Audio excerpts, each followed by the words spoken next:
Alvar Nunes Cabeza de Vaca was born in 1490 in a small town, just 2 years before Christopher Columbus sailed to North America. The name Cabeza de Vaca, which means head of cow, was given to one of his ancestors to signify a noble deed during a war in Spain.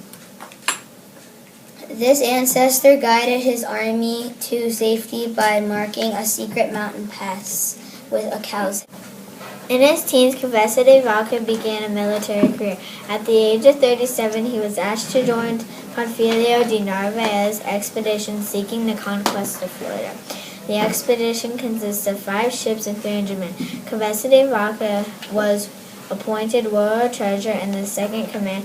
The expedition set sail on July 17, 1527. In November of 1527, after several rough months at sea before arriving in Florida, the expedition landed on the islands of Santo Domingo and Cuba to gather supplies, arms, and horses. The men, many of them sick and unhappy, were excited to see land. It's no wonder that many of the crew decided to flee and escape from the expedition. Enter Governor Narvaez. Almost half of our men have deserted. We must leave immediately before we lose any more. Plus, the natives are saying that the season of bad weather is approaching. Nonsense. We haven't completed our mission yet. With all due respect, Governor Narvaez, we've been in Cuba for 45 days. We've loaded as much as the ships can carry. Wrong. A very important Spanish gentleman, Vasco Porcayo, has agreed to help us with more supplies, but we must pick them up in Trinidad. I want you, Cabeza de Vaca, and you, Castillo, to go. Take 2 ships and plenty of men. But this unexpected trip will throw the entire expedition off schedule. Castillo's right. We have enough of everything, and Florida is so close. I think you're forgetting who's in command here. Now go. Well, I'm not. And an order from Governor Narvaez is an order that we must obey. Tomorrow we set sail for Trinidad. Several days later, in the port of Trinidad, Cabeza de Vaca, Castillo, and a crew of men carried out Narvaez's order. When they arrived in Trinidad, Vasco Porcayo was there to greet them. Welcome. Nice to meet you, good sir. We'd like to load our supplies immediately and we'll be on our way. No need to hurry. Please, good sir, we must hurry.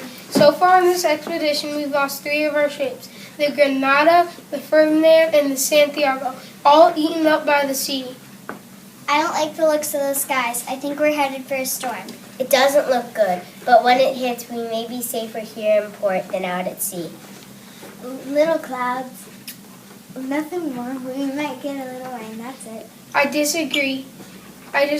What good are our supplies at the bottom of the sea? The following morning, a violent storm struck the island, the most severe storm that any of the men have ever experienced. Of this hurricane, Cabeza de Vaca would later write, "Nothing so terrible as this had been seen in these parts before." Cabeza de Vaca lost both of the ships that journeyed to Trinidad. He also lost 60 men and 20 horses and most of the supplies.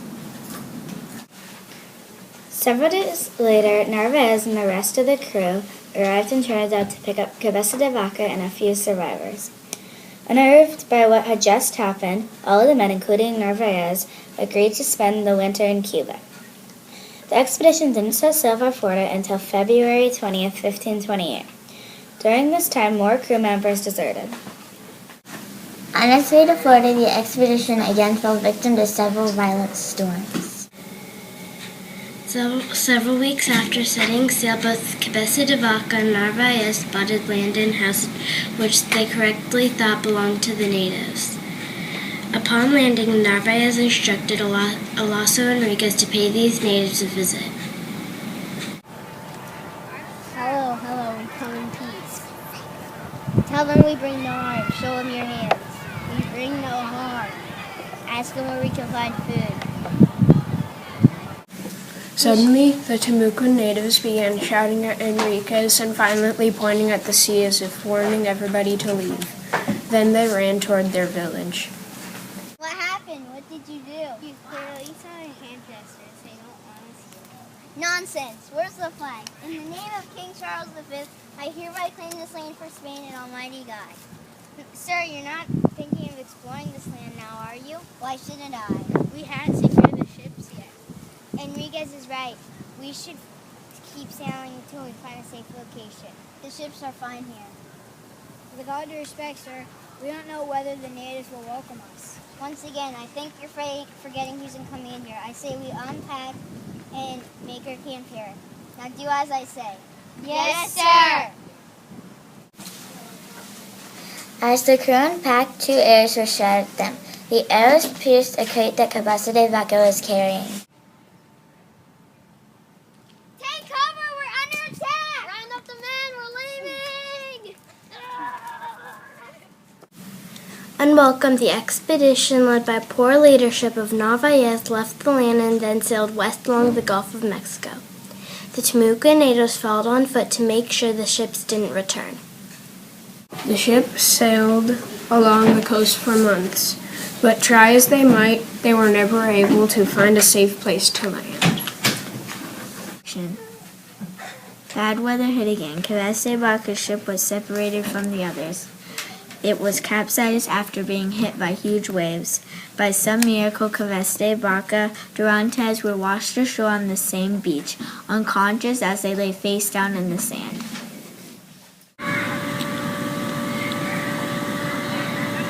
Durantes! Where are we? What happened? Shh! We should rejoice at our miraculous survival. Yes, glory, but let us not forget that we have likely lost all of the others. What? The others all went down with the ships. We saw them from a distance. They all drowned.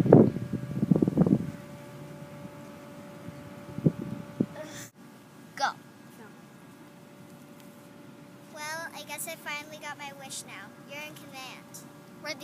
We are the only ones left. The ships will never find us. Oh, merciful God, pray for our fallen brothers. Yay! Yay!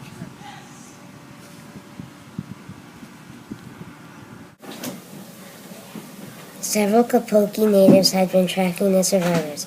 They swooped over the sand dunes and surrounded Cabeza de Vaca and his men. Grabbing the air with their spears, the Kapoki men convinced the shipwrecked men to accompany them to their camp. Later that morning at the Capote campsite, 4 Spaniards were escorted to the Capote camp. A wounded Capote laid on the ground, obviously in praying to groaned. Cabeza de Vaca's captors pointed to the man. Then they touched the points of their spears to Cabeza de Vaca's chest.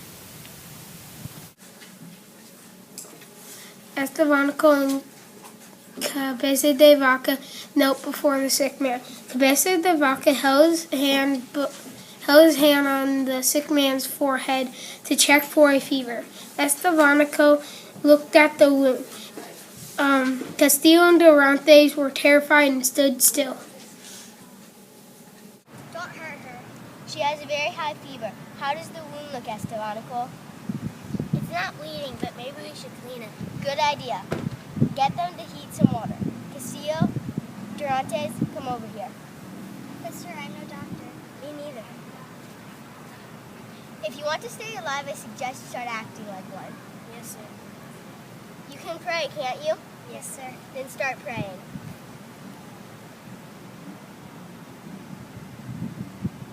Amazingly, the Kapoki natives recovered. News of the miraculous healer spread. Soon, other villagers came to the Spaniards for treatment of their illness.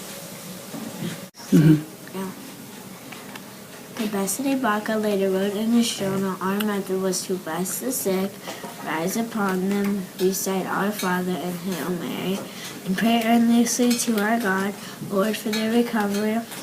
In exchange for curing their people, the Capoque gave the Spaniards skin and food."